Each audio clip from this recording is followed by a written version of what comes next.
오늘도 하나님의 은혜가 넘치기를 주님의 이름으로 축원합니다.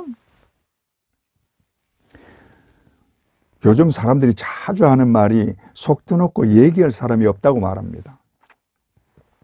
진지하게 자기 말을 들어주고 공감해 줄 사람이 없다는 말입니다. 사람들은 누군가 자기 말을 들어주고 위로해 주기를 바랍니다. 그러나 위로해 줄 사람이 없습니다. 그만큼 사람들의 마음이 각박한 것입니다. 이것은 갈수록 더 심해질 것입니다. 지금 세상은 너무나 빠르게 변하고 있습니다. 그러다 보니 거기에 맞추기 위해서 다른 사람들을 위로해 줄 여유가 없는 것입니다. 다른 한편으로 보면 사람들이 얼마나 연약한 것인지 알 수 있는 것입니다. 사람들은 자기가 먼저 위로받고 싶어 합니다. 세상 사람들은 누구나 나름대로 어렵고 힘든 삶을 살아가고 있습니다. 때로는 해결하기 힘든 일도 만나고 괴로운 일을 만나기도 하고 고통을 겪기도 합니다. 그럴 때 그런 일을 같이 나눌 사람이 있거나 의지할 사람이 있으면 견디기가 훨씬 쉬울 것입니다.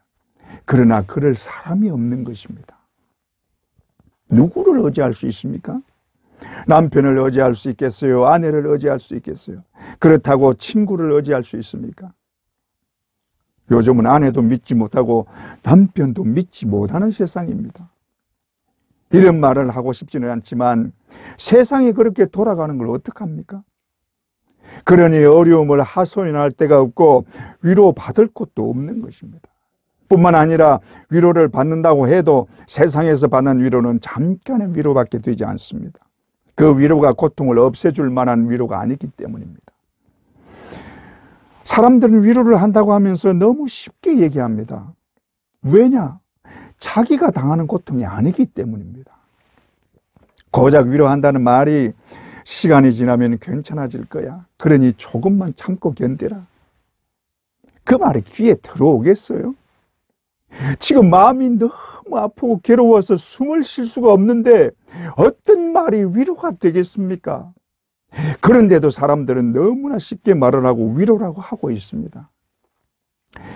그러나 자신과 똑같은 처지에 있거나 자신보다 더한 고통을 당한 사람의 위로는 큰 힘이 될 수 있습니다. 미국에 뷰라라는 한 성실한 간호사가 있었습니다. 그런데 그녀에게 갑자기 급성 관절염이 찾아왔습니다. 급성이라 그녀의 몸이 빠르게 굳어지고 오른쪽 손가락 신경만 살아있고 다른 곳은 다 굳어지고 말았습니다. 그녀는 너무나 절망이 되어서 병상에 누워서 하염없이 눈물을 흘렸고 하늘과 운명을 원망하며 세월을 보냈습니다. 그러던 어느 날 그녀는 오른쪽 손가락이 잘 움직이는 것을 보고는 다 굳어져 버리지 않고 손가락을 움직일 수 있게 된 것에 감사를 했습니다. 그리고 오른손으로 전화를 걸 수 있다는 것에 재미를 느끼고는 자신의 병실에 전화기를 설치하고 다른 병상의 환자들이나 가족 친구를 잃고 슬퍼하는 사람들에게 자신을 소개하면서 희망의 메시지를 전하기 시작했습니다. 그런데 또 놀랍게도 그녀의 전화를 받고 변화되는 사람들이 많아졌습니다. 심지어 자살을 하려던 사람이 새로운 삶을 찾기도 했습니다. 이것이 어느 날 위로의 전화의 시작이었습니다. 그녀의 육체의 장애가 오히려 봉사의 기회가 되었던 것입니다. 사람들은 자신보다 더 힘든 상황에 있는 사람으로부터 위로를 받고 격려를 받으면 힘을 얻고 극복할 용기를 내게 됩니다. 그런데 위로의 사전적 의미는 우리가 알다시피 따뜻한 말이나 행동으로 상대방의 슬픔을 달래주거나 괴로움을 덜어주는 것을 말합니다. 그러나 이것은 근본적인 위로는 아닙니다. 참된 위로는 근본적으로 문제를 해결해 줄 수 있어야 합니다. 그러나 세상에서 근본 문제를 해결할 방법은 없습니다. 세상에서 우리의 문제를 해결해 줄 수 있는 분은 오직 하나님밖에 없습니다. 하나님은 모든 능력의 주인이십니다. 그러므로 하나님은 우리의 모든 문제를 근본적으로 해결하시면서 진정한 위로를 해 주실 수 있는 분이십니다. 하나님이 자기 형상대로 인간을 창조하셨기 때문에 인간을 누구보다 잘 아시는 분이요 인간이 당하는 모든 문제를 다 아실 뿐만 아니라 다 해결해 줄 수 있는 분이기 때문입니다. 여러분 믿습니까? 하나님은 모든 위로의 하나님이십니다. 모든이라는 말은 어떤 것도 예외가 없다는 말입니다. 또 위로를 할 때도 모든 것을 동원한다는 말이기도 합니다. 그런데 삼위의 하나님은 다 위로의 하나님이십니다. 성경에는 삼위의 하나님을 다 위로의 하나님으로 표현하고 있습니다. 그만큼 철저하게 위로하신다는 말입니다.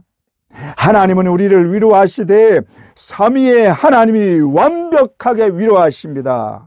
이것을 좀 구체적으로 살펴보면 첫째로 성부 하나님의 위로이십니다. 하나님은 그의 백성들을 위로하기를 원하십니다. 고린도후서 1장 3절에서 4절 찬송하리로다. 그는 우리 주 예수 그리스도의 하나님이시요 자비의 아버지시요 모든 위로의 하나님이시며 우리의 모든 환난 중에서 우리를 위로하사.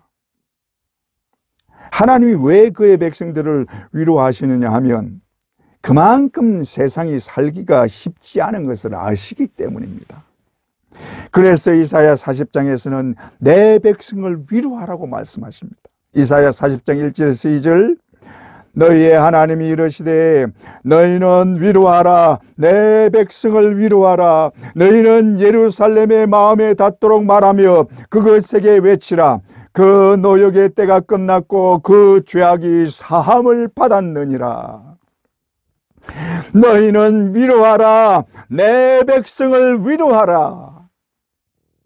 그런데 너희는 위로하라고 할 때 누가 위로하라는 것입니까? 너희가 누굽니까? 선지자들로 볼 수도 있지만 너희는 이스라엘 백성입니다. 그러면 위로받는 자들은 누굽니까? 역시 이스라엘 백성입니다. 이 말은 서로 외치고 위로하면서 기뻐하라는 말입니다. 그 위로의 내용은 노역의 때가 끝났고 죄 사함을 받았다는 것입니다.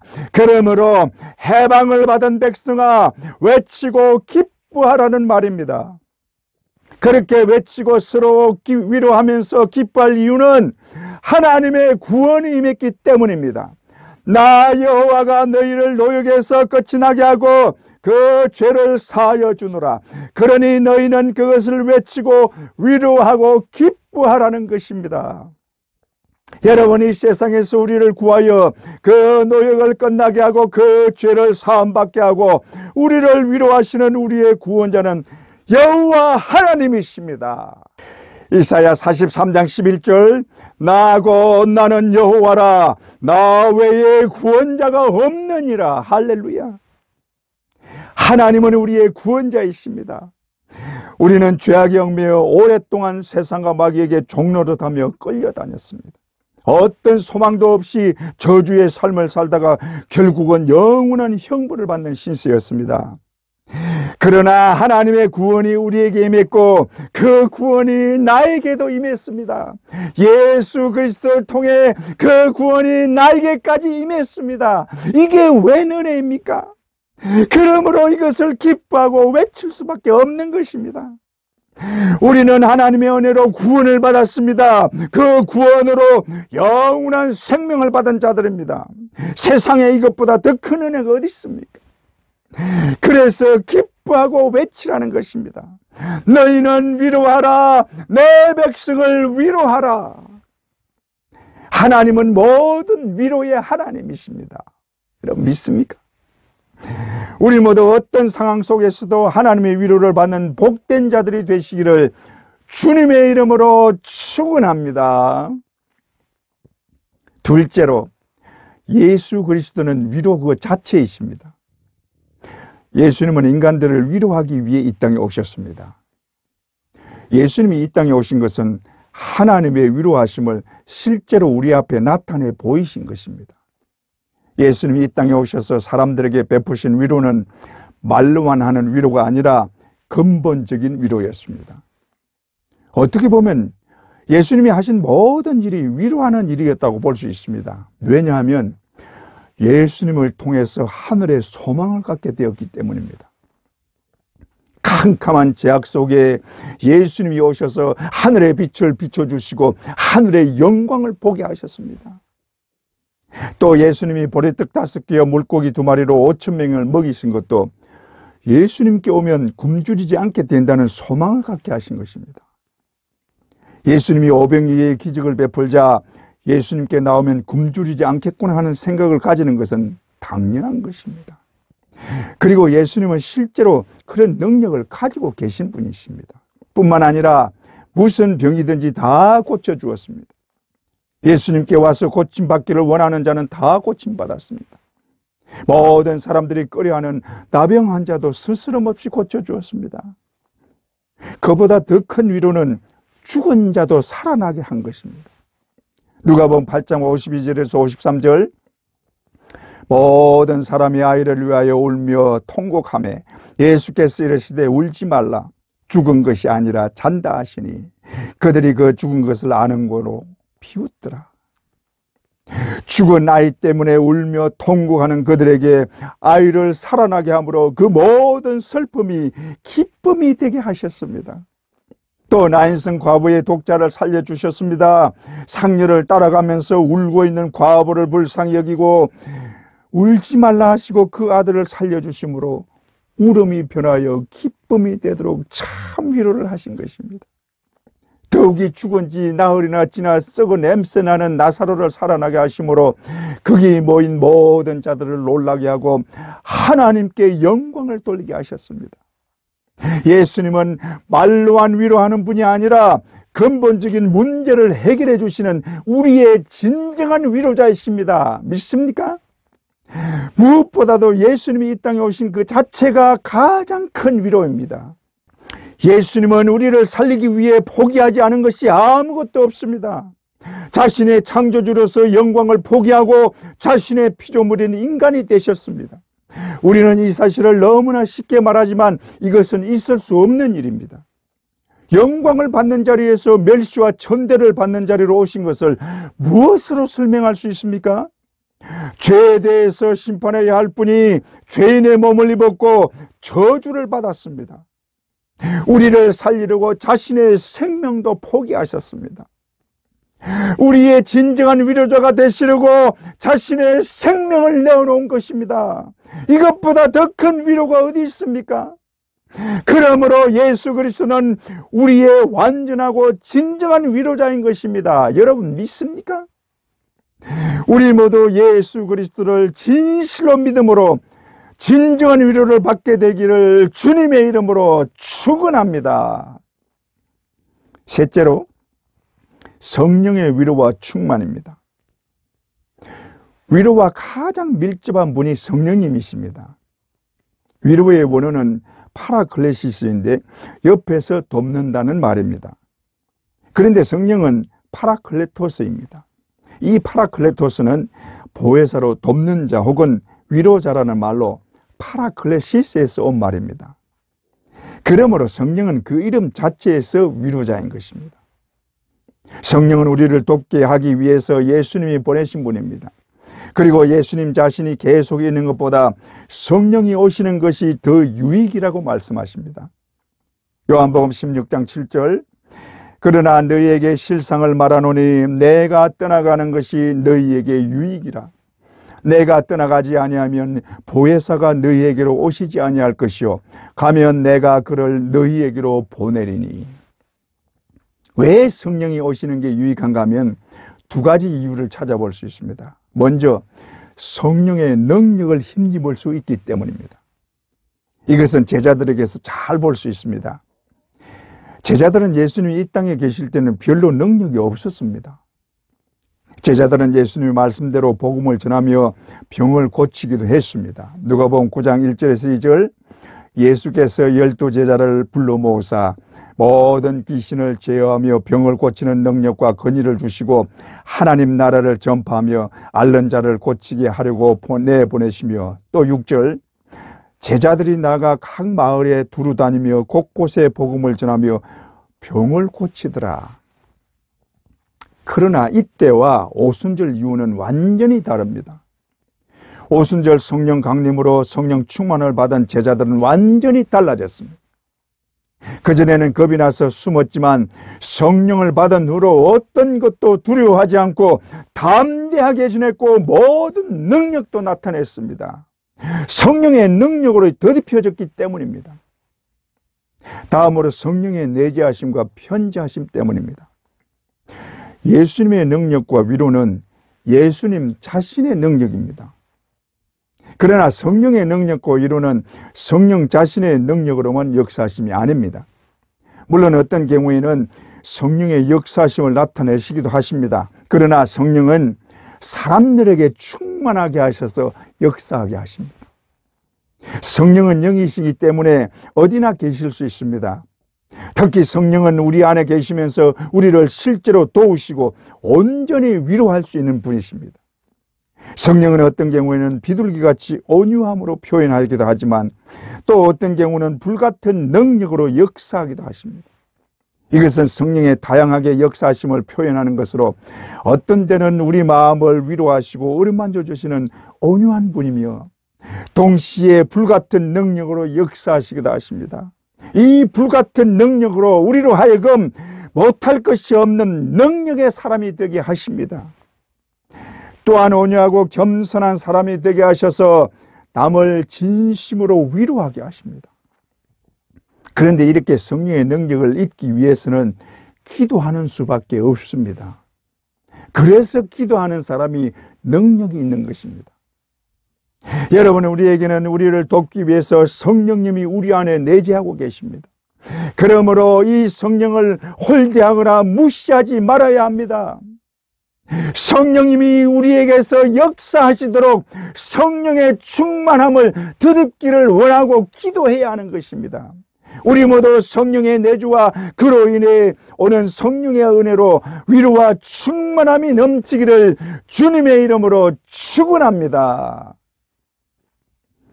그런데 오늘 본문에서 보면 고린도후서 1장 6절에 우리가 환난 당하는 것도 너희가 위로와 구원을 받게 하려는 것이요 우리가 위로를 받는 것도 너희가 위로를 받게 하려는 것이니, 바울은 편지를 받는 고린도 교인들이 위로를 받기를 원하고 있습니다. 바울 자신들은 환난을 당하나 그것으로 오히려 위로가 되기를 원하는 것입니다.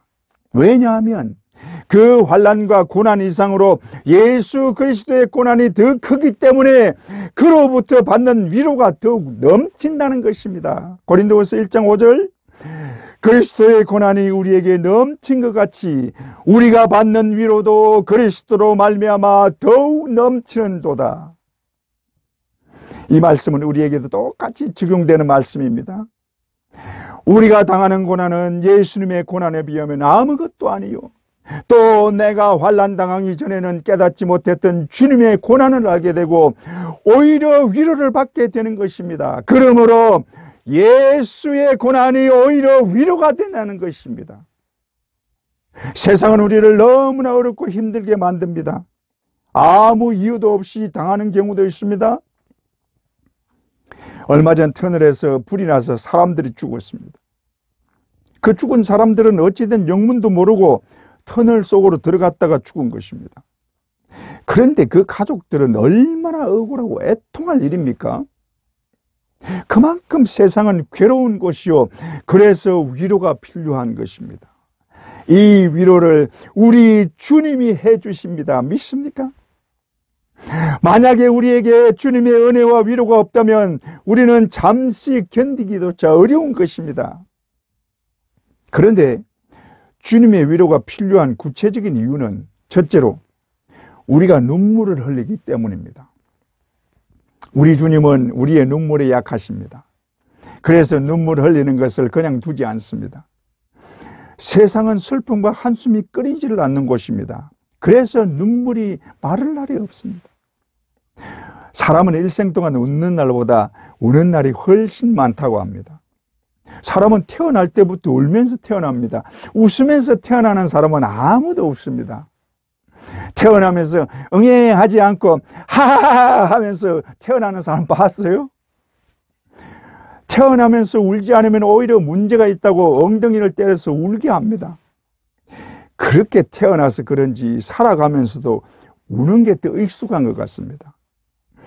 그런데 남자보다는 여자가 더 많이 운다고 합니다. 보통 여자는 1년에 평균 30번에서 60번 정도 운다고 합니다. 그런데 남자는 그 절반 정도 운다고 합니다. 또 우는 시간도 여자가 남자보다 2배 정도 길다고 합니다. 우는 이유도 다양합니다.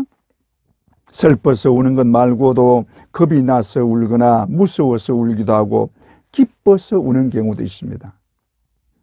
그러나 우리가 운다 그러면 슬퍼서 우는 것을 대체로 생각합니다. 사람이 슬픔을 겪는 원인은 여러 가지지만 대표적으로 이별과 실패에서 오는 고통 때문입니다. 세상에서는 만남이 있으면 언제나 이별이 따라옵니다. 이 이별의 슬픔은 고통을 가져오고 그 고통은 눈물을 흘리게 만듭니다. 가장 사랑하는 사람이 죽었을 때 그보다 더 슬플 때는 없을 것입니다. 그 슬픔은 고통을 가져오는데 그 고통을 조금이라도 해소하는 것이 우는 것입니다. 그래서 그 고통이 해소될 때까지 우는 것입니다. 전에 있던 교회에서 남편이 갑자기 심장마비로 죽었는데 그 부인이 얼마나 우는지 일주일 이상을 계속 울기만 하는 것입니다. 그 슬픔은 겪어보지 않은 사람은 모릅니다. 얼마나 마음이 아프고 견디기 힘들었으면 먹는 것도 끊고 울기만 하겠습니까? 그 슬픔은 어떤 말로도 위로가 되지 않습니다. 또 실패할 때도 고통스러운 것입니다. 사업에 실패를 해서 모든 재산을 잃었을 때 눈앞이 캄캄합니다. 이 실패는 좌절과 낙심을 가져오고 좌절과 낙심은 처절한 아픔과 고통을 가져옵니다. 그래서 견디지 못하고 자살을 하는 경우도 있습니다. 또 병 때문에 오는 고통과 절망 때문에 견딜 수 없을 때도 있습니다. 또 사람들에게 시달리고 괴롭힘 당하는 것 때문에 눈물을 흘리는 때도 있습니다. 이런 아픔과 고통 때문에 울지 않을 수 없는 것입니다. 이렇게 눈물을 흘리는 자에게는 위로가 필요한 것입니다. 그러나 세상에서는 위로받을 길이 없습니다. 시간이 지나면서 슬픔이 줄어들고 사람들의 말로 위로를 받는 것 같지만 참고 견디는 것이지 위로를 받는 것은 아닙니다. 그 위로를 하나님이 해 주십니다. 하나님은 우리의 눈에서 모든 눈물을 씻어 주시는 분이십니다. 믿습니까? 우리의 눈에서 눈물을 씻어 주시는 분이 하나님이십니다. 이 위로를 우리 주님이 실제로 해 주셨습니다. 주님은 우리의 눈물을 아시는 분이요 친히 눈물을 흘리신 분이십니다. 가부의 외동아들이 죽은 것을 보시고 그 상녀를 따라가면서 하염없이 울고 있는 나인성 과부의 눈물을 그치게 하셨습니다. 그 눈물을 보시고 울지 말라 하시면서 그 아들을 살아나게 함으로 참된 위로를 하신 것입니다. 주님은 우리의 눈물을 모른 채 하지 않습니다. 우리의 눈물이 변하여 기쁨이 되게 하시고 슬픔과 한숨이 변하여 찬송이 되게 하십니다. 시편 30편 11절에 12절 주께서 나의 슬픔이 변하여 내게 춤이 되게 하시며 나의 베옷을 벗기고 그 기쁨으로 띠띠우셨나이다. 이는 잠잠하지 아니하고 내 영광으로 주를 찬송하게 하심이니 여호와 나의 하나님이여 내가 주께 영원히 감사하리이다. 할렐루야. 하나님은 나의 슬픔이 변하여 춤이 되게 하시고 찬송이 되게 하시는 분이십니다. 믿습니까? 우리 모두 하나님의 참된 위로를 받고 눈물을 닦아주시는 은혜를 받게 되기를 주님의 이름으로 축원합니다. 둘째로 애통하기 때문입니다. 애통이라는 말은 깊은 슬픔을 표현하는 말입니다. 가장 소중한 것을 잃었을 때 애통하게 됩니다. 이것을 성경에서도 자주 찾을 수 있습니다. 야곱이 그 아들 요셉을 잃었다는 말을 들었을 때 애통했습니다. 창세기 37장 33절에서 35절 아버지가 그것을 알아보고 이르되 내 아들의 옷이라 악한 짐승이 그를 잡아먹었도다. 요셉이 분명히 찢겼도다 하고 자기 옷을 찢고 굵은 배로 허리를 묶고 오래도록 그 아들을 위하여 애통하니. 야곱의 아들들이 요셉을 팔고 그 옷을 취하여 짐승의 피를 묻히고 가져와서 야곱에게 보였습니다. 그것을 본 야곱이 자기 옷을 찢고 굵은 배로 허리를 묶고 애통한 것입니다.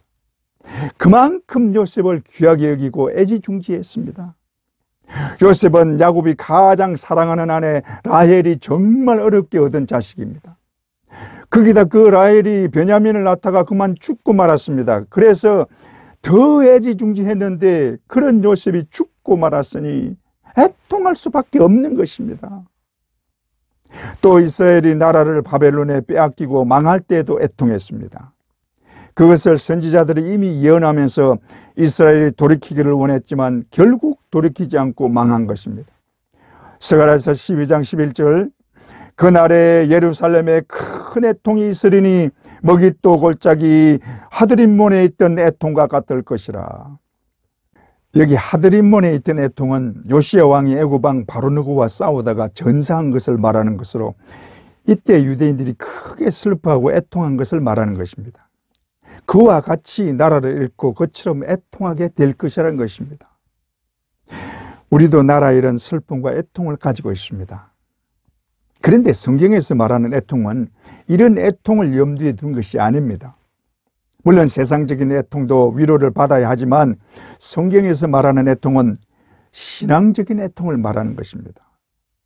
예수님이 산상수훈에서 말씀하신 애통은 세상적인 애통보다 신앙적으로 애통하는 것입니다. 마태복음 5장 4절 애통하는 자는 복이 있나니 저희가 위로를 받을 것이며.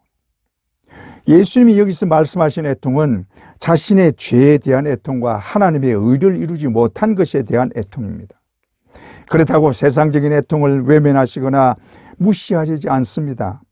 주님은 우리가 이 세상에서 당하는 애통을 외면하지 않으시고 애통하는 자의 문제를 해결해 주시고 위로해 주십니다. 하지만 예수님의 가장 큰 관심은 우리의 영적인 문제에 있습니다. 우리는 세상에 살면서 알게 모르게 주님의 마음을 아프게 할 때가 많습니다. 죄를 범하면서 그 마음을 아프게 하고 탄식하게 할 때가 많습니다.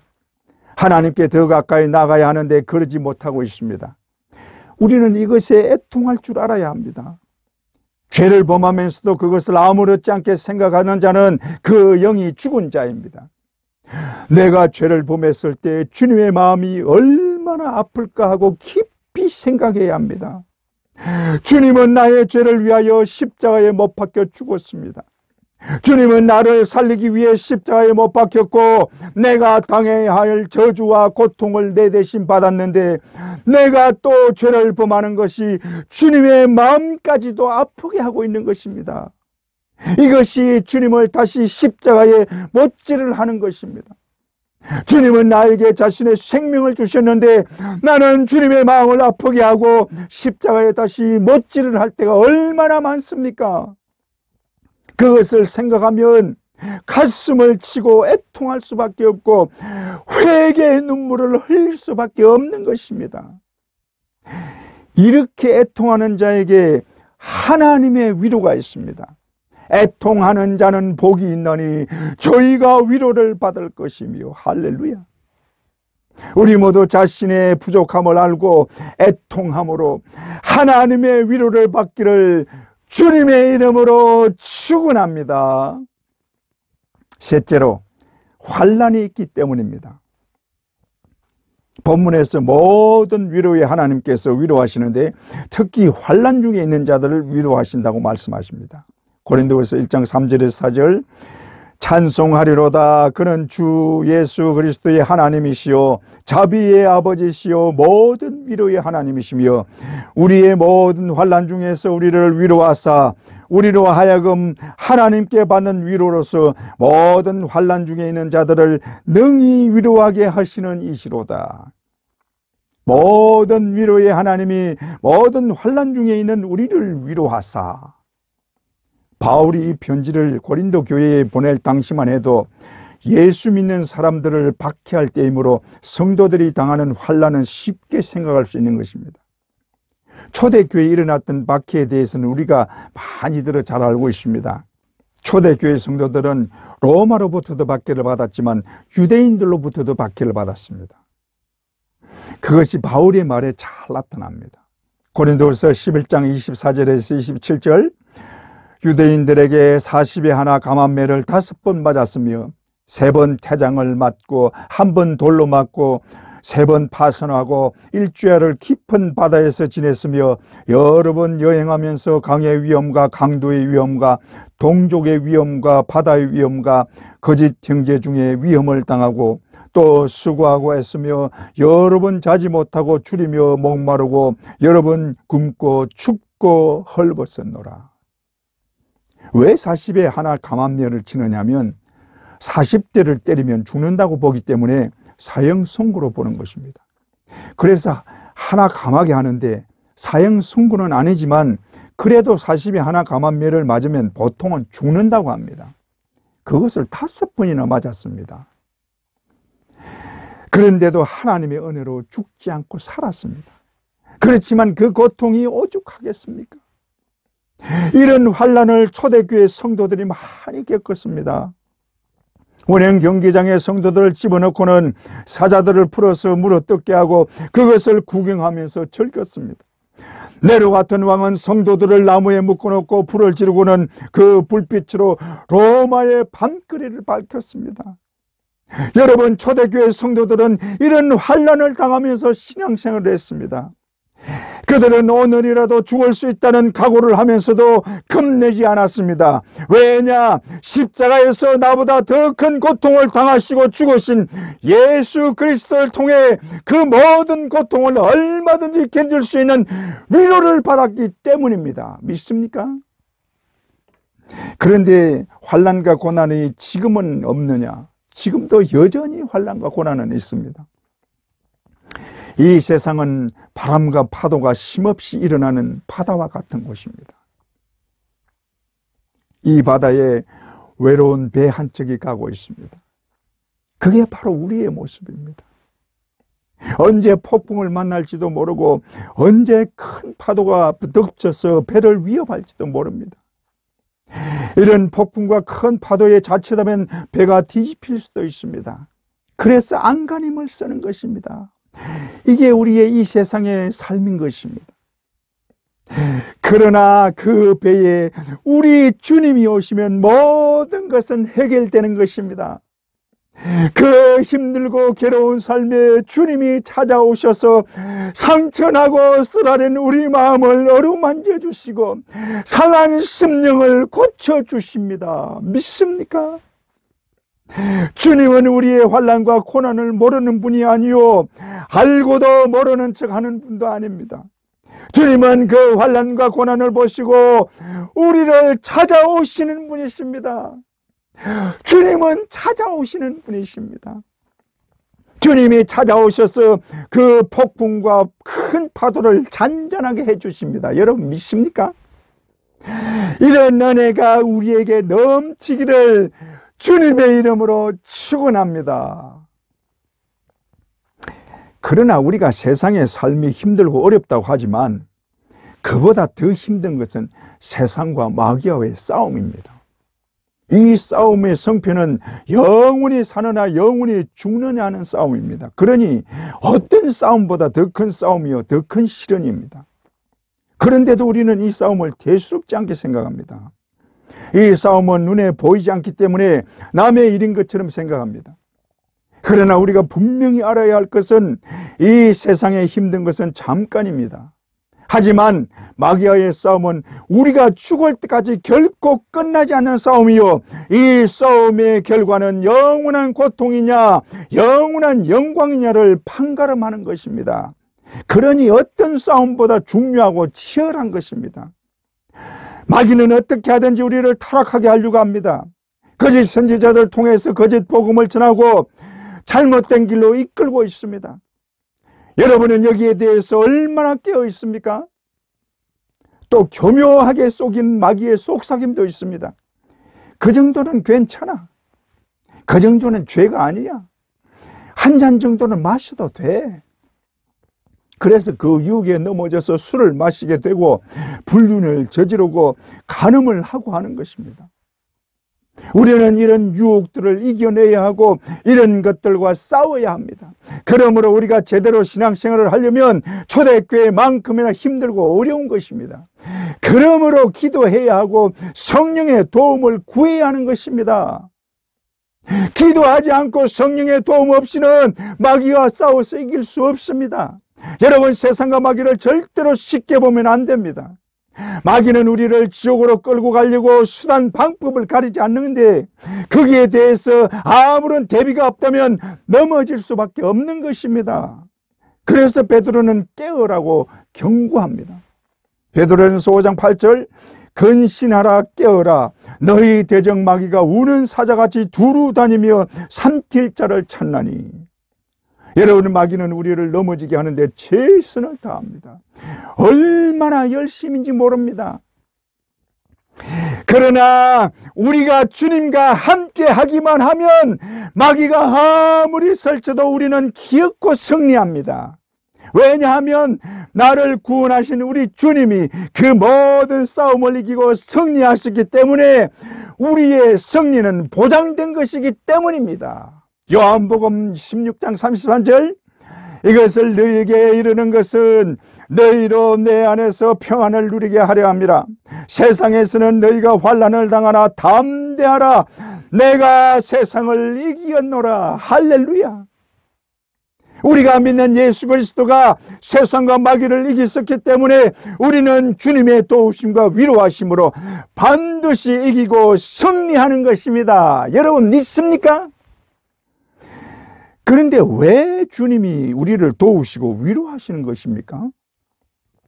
냉정하게 생각할 때 우리가 주님의 위로를 받을 자격이 있다고 생각하세요? 없어요. 우리가 주님 말씀을 제대로 행하기를 합니까? 주님 마음을 기쁘게 하기를 합니까? 그럼에도 불구하고 위로하는 이유는 우리를 너무나 사랑하시기 때문입니다. 나는 위로받을 자격도 없고 사랑받을 자격도 없지만 그런 나를 우리 주님이 죽도록 사랑하십니다. 주님은 우리를 너무나 사랑하시기 때문에 우리에게 모든 것을 다 주시는 것입니다.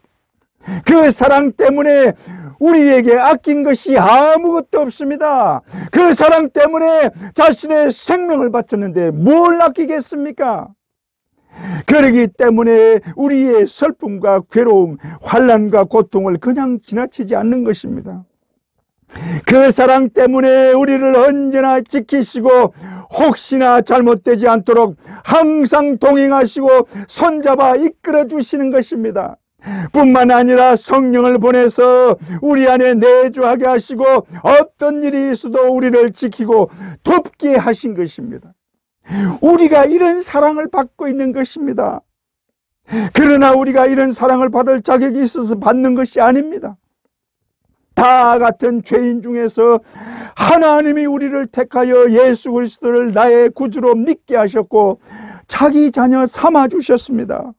우리는 그 이유를 모릅니다. 왜 택하여 주셨는지 우리는 모릅니다. 그래서 놀라운 은혜요, 그야말로 어메이징 그레이스입니다. 여러분, 하나님께 진실로 감사하고 찬양합시다. 할렐루야. 하나님이 나 같은 죄인을 택하여 주셨습니다. 성경에서는 태초부터 하나님이 나를 사랑하셨다고 말합니다.